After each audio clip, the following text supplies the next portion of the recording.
안녕하세요. 드라마를 투파보는 잼잼 리뷰입니다. 이 영상은 우연일까의 원작 웹툰의 줄거리를 결말까지 담고 있습니다. 드라마에서 홍주와 후영의 직업이 원작 웹툰과는 달라 드라마 내용이 각색됐을 것 같으나 스포가 싫으신 분들은 시청에 주의해주세요. 그럼 바로 시작합니다.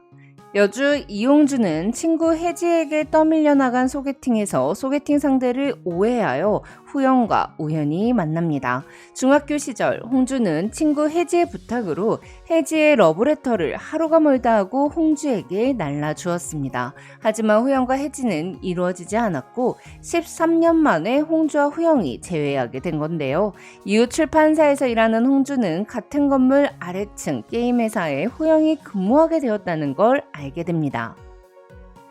이후 홍주와 후영은 우연히 자주 마주쳤습니다. 그리고 동창회 날 후영은 술에 취한 홍주를 집까지 데려다주고 홍주의 책꽂이에서 홍주가 습작한 만권 중 한 권을 읽게 되죠. 사실 홍주는 작가가 되고 싶었어요. 하지만 대학교 4학년 올라가자마자 아버지가 쓰러졌고 작가 등단이라는 게 10년이 걸릴지 1년이 걸릴지 알 수 없는 일이기에 졸업하기도 전에 취직부터 했던 거였죠.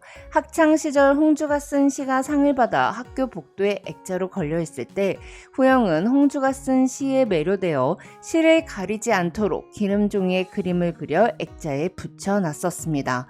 이후 후영은 홍주의 옆집으로 이사를 오고 밥해줄 테니 집으로 놀러오라는 후영의 말에 홍주는 혜지를 데리고 후영의 집에 가게 되죠. 한편 홍주 친구 혜지는 오랜만에 다시 만난 첫사랑 후영에게 호감을 느꼈어요. 하지만 후영이 홍주를 신경 쓴다는 걸 눈치챘죠.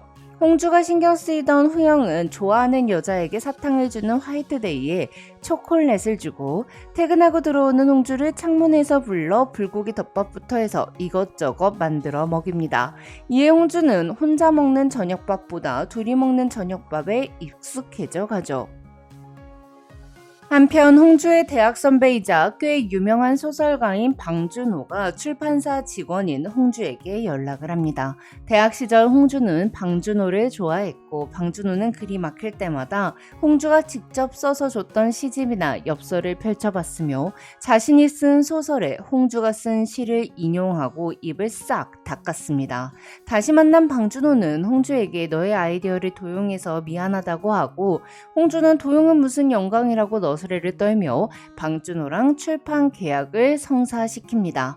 이후 출판사 회식 후 방준호가 홍주를 집까지 데려다주는 모습을 집안 창문에서 후영이 보게 되죠. 한편 혜지가 홍주에게 소개팅을 시켜줬던 직장 동료 경택은 혜지를 좋아하고 있었습니다. 하지만 혜지에게 고백하지 못하고 혜지가 주선한 소개팅까지 나갔던 거였는데요. 경택의 마음을 모르는 혜지는 후영과 데이트하기 위해 경택과 홍주를 이어주려 하고 4명이서 후영의 집에 놀러 온 날 홍주는 중학교 시절 자신의 시에 누군가 그림을 그려서 붙여놨던 게 인상 깊었다고 말해요. 이에 후영은 그 그림을 붙인 건 자신이었고 그때 자신이 홍주를 좋아했었다고 고백하죠. 그것도 혜지와 경택이 있는 자리에서 공개적으로요. 중학생 시절 홍주는 나의 아방가르드한 그이라는 만화책을 좋아했고 학교에 가지고 오면 안 되는 그 만화책을 가져와 국사책 표지로 책을 감싼 후 몰래 보면서 다녔습니다. 홍주가 무섭기로 소문난 학주 눈을 피해 달아나면서 떨어뜨린 만화책을 우연히 후영이 줍게 되었고 후영은 홍주가 떨어뜨린 만화책을 주워들고 오전 내내 복도를 서성이며 홍주를 찾아 헤매었죠. 또한 홍주가 학주에게 걸려서 혼이 날까봐 등교 시간에 돌돌이 안경을 쓰고 변장을 하고 다니는 걸 본 후영은 홍주의 엉뚱한 면에 끌리게 됐어요. 그렇게 2학년이 됐는데 홍주가 혜지의 편지를 들고 후영을 찾아왔고 홍주는 후영을 기억하지 못했지만 후영은 홍주가 놀랐고 반가웠습니다. 그런데 사실 혜지가 후영에게 준 편지는 거의 다 홍주가 대신 써준 거였어요. 그러던 어느 날 홍주가 위험 때문에 회사 출근을 못했고 이 사실을 알게 된 후영은 회사 일을 모두 때려치고 홍주의 집에 와 죽을 끓여주고 병간호를 해줍니다. 되게 뻔한 클리셰지만 아플 때 간호해주는 것만큼 감동받는 것도 없으니까요. 한편 후영은 홍주가 쓴 습작 수필의 주인공들을 그림으로 그렸고 홍주에게 그림을 보여주며 다른 글에도 사파를 그려주고 싶다고 말합니다.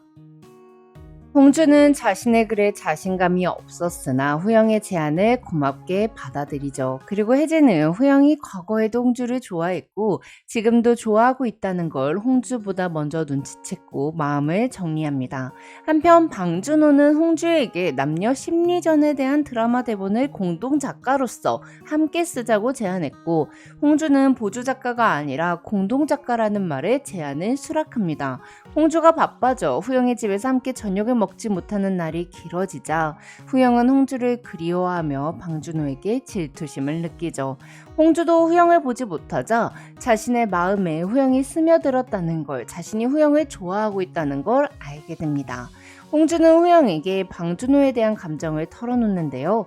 홍주는 과거 방준호를 쫓아다닐 땐 그게 사랑인 줄 알았습니다. 하지만 이제야 생각해보니 내가 정말 간절히 원하는 세계에 발을 담고 있는 선배에 대한 동경이었죠. 그렇게 붙어서 쫓아다니면 나도 그 세계에 들어갈 수 있다고 착각했던 것이었어요. 서로의 마음을 알게 된 홍주와 후영은 영화관 데이트도 하고 밖에서 외식도 하고 손도 잡습니다. 웹툰에서는 가장 큰 스킨십이 손잡기예요. 한편 홍주는 출판사를 그만두고 방준호의 작업실에서 드라마 대본을 쓰기 시작했습니다. 그러던 어느 날 방준호는 우연히 홍주의 노트북에서 홍주가 쓴 소설을 읽게 되고 홍주에게 우연히 너가 쓴 소설을 읽었는데 마음에 들었다며 드라마 신호를 홍주의 이야기로 새로 잡자고 제안했고 홍주는 받아들였어요. 그 사이 후영은 어머니의 성화로 잠시 미국에 있는 집에 다녀오게 되는데요. 후영의 어머니는 아들에게 한국에서 허송세월 보내지 말고 미국으로 돌아와 아버지 회사를 맡으라고 압박합니다. 드라마에서는 어머니의 회사로 각색했더라고요. 사실 후영은 미국에서 그림 작업을 하던 일이 연속으로 실패하면서 부모님 뜻대로 그림 그리는 것은 취미로 삼고 아버지 사업을 이어가기로 했습니다. 그리고 잠시 한국으로 휴가를 떠났는데 우연히 홍주를 만났고 취직을 하게 되면서 한국에 머물게 된 거였죠. 한편 방준호는 홍주의 글을 보고 자존심이 상했습니다. 술에 취한 방준호는 홍주에게 넌 날 항상 조금씩 비참하게 만든다고 주정을 부립니다. 그러면서 네가 내 여자면 좋겠다고, 그러면 더 복잡할 것 없이 다 쉬워질 것 같다는 개소리를 짓거리며 퍽 하고 쓰러지죠. 다음날 방준호는 인터뷰를 하러 온 기자들에게 홍주를 보조 작가라고 소개하고 홍주가 쓴 소설을 바탕으로 만들어진 시나리오가 100% 자신의 아이디어로 쓴 이야기처럼 인터뷰를 합니다. 하지만 홍주는 이 모든 걸 듣고도 이에 대해 따지지 못했습니다. 그리고 글 쓰는 일이 자신에게 맞지 않는다고 생각하여 방준호의 작업실에서 짐을 정리해서 나오죠. 이후 방준호는 홍주의 소설을 베껴서 쓴 시나리오를 모두 폐기 처분하고 다시 시나리오를 쓰기 시작합니다. 쓰레기였지만 끝까지 쓰레기는 아니게 된 거죠. 이후 홍주는 드라마 쓰는 일은 자신이 진짜로 원했던 일이 아니었음을 깨닫고 새로운 자신을 만나기 위해 여행을 떠나요. 홍주는 그동안 삶에 찌들어 여행도 한번 가보지 못했거든요. 한편 미국에 있던 후영은 홍주의 글에 자신이 그린 사파를 더해 출판사에 원고를 보여줍니다. 그리고 출판사에서는 홍주의 글과 후영의 그림을 마음에 들어하며 출판 제의를 하죠. 그렇게 이홍주의 첫 산문집 망권 중 한 권이 세상에 나오고 한 출판사로부터 제안을 받은 홍주는 여행작가가 됩니다. 후영은 자신이 사파를 그린 홍주의 책을 미국에 있는 부모님께 보내고 앞으로 두 번째, 세 번째 책을 계속 만들면서 내가 진짜 하고 싶은 일을 하며 살겠다고 말하죠.